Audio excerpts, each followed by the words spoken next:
Just got my first reject. Plenty of those coming my way, probably. Oh, I'm tired.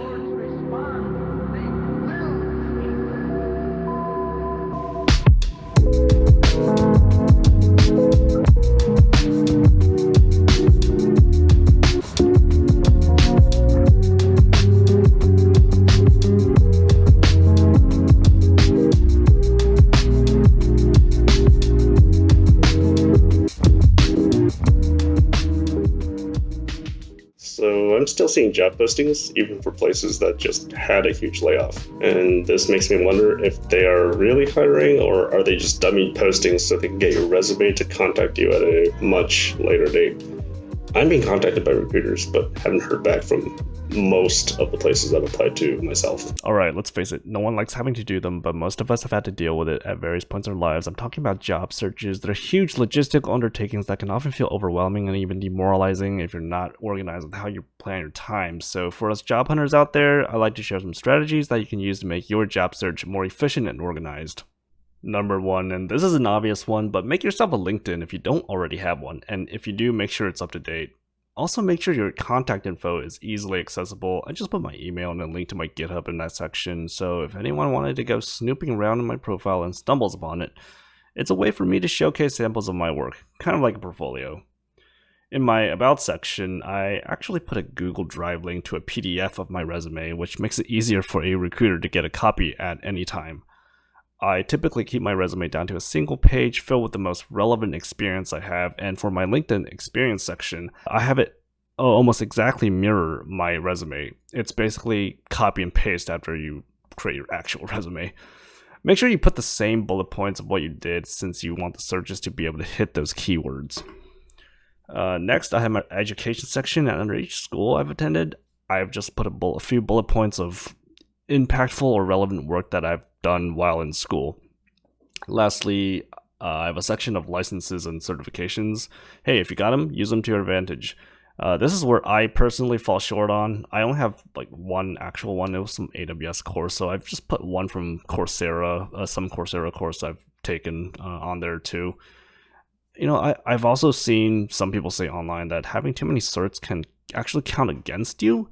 But I don't think that's the full picture. I think take what I'm about to say with a grain of salt, but I think what they really mean is that if you're just collecting certifications, each subsequent one starts to only have some marginal utility. So if you're doing a lot more, you're basically doing a lot more work for less proportional benefit per certification accumulated. It's better to have a few well-known industry standard certifications than just going around and collecting many of them. If you do all of that, you can probably increase the likelihood of recruiters contacting you.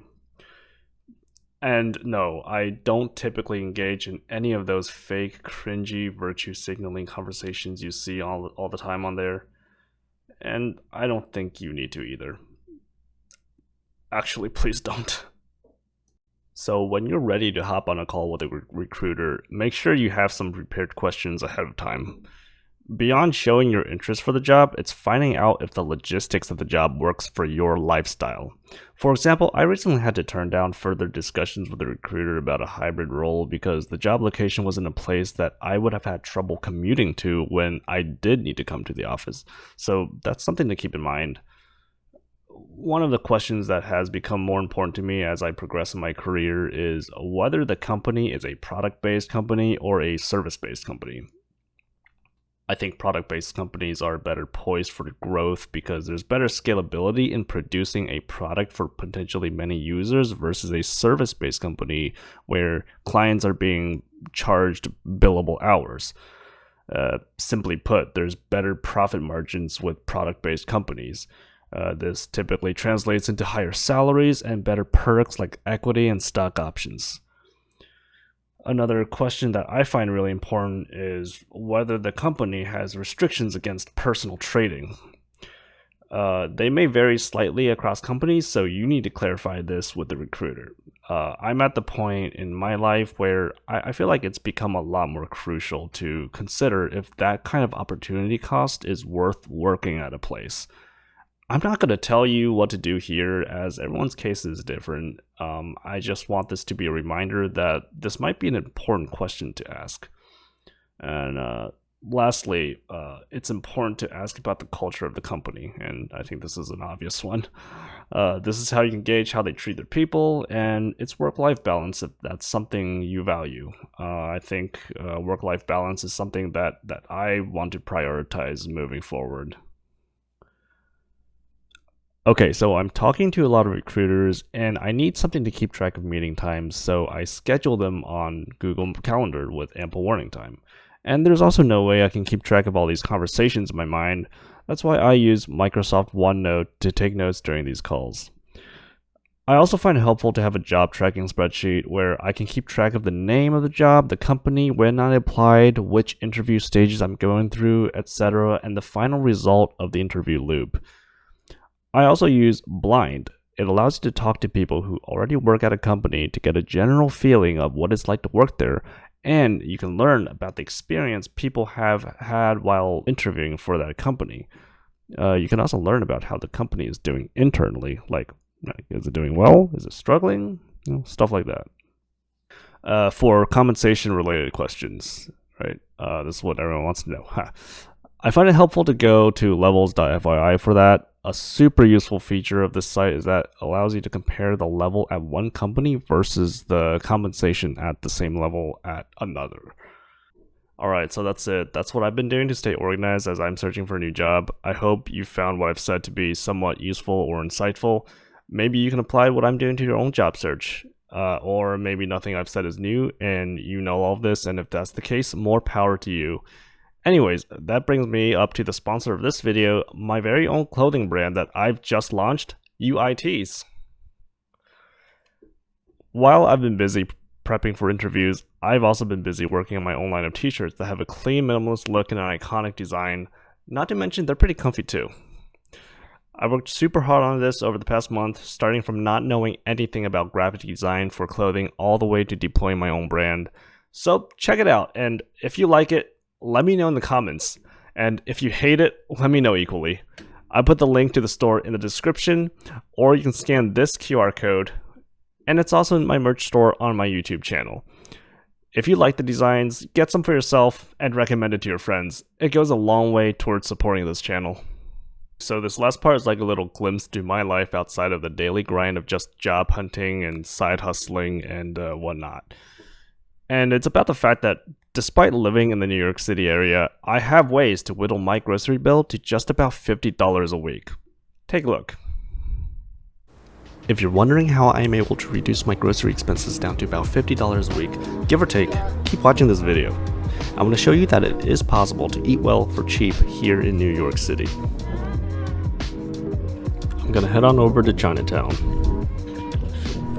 I got some king oyster mushrooms, 3 pounds of ground pork, carrots, bananas, garlic, Chinese broccoli, and some peanut butter.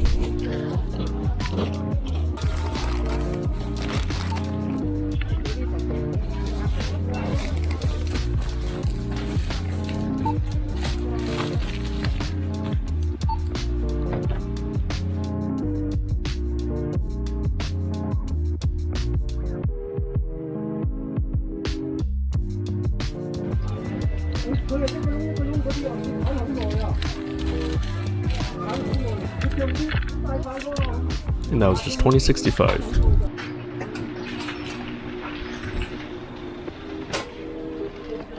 I'm gonna go to another place to pick up some dumplings. I sell a bag of 50 dumplings for 12 bucks. Frozen. 2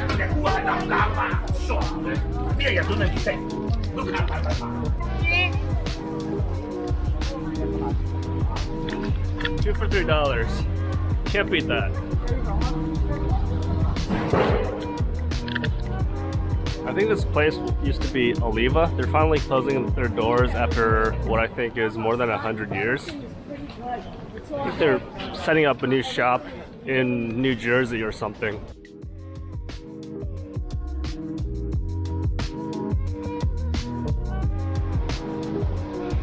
So yeah, it is possible to keep yourself relatively comfortably fed for around $50 per week, give or take. You just need to shop in the right places.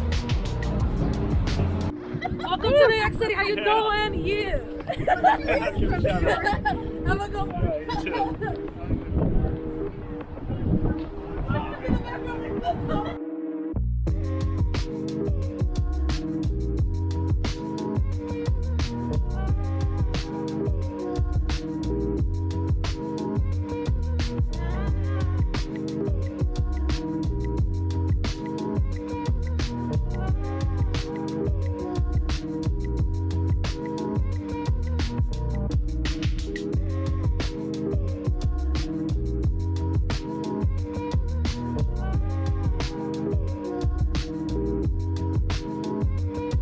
And this is the hiking backpack that I use to haul my groceries in.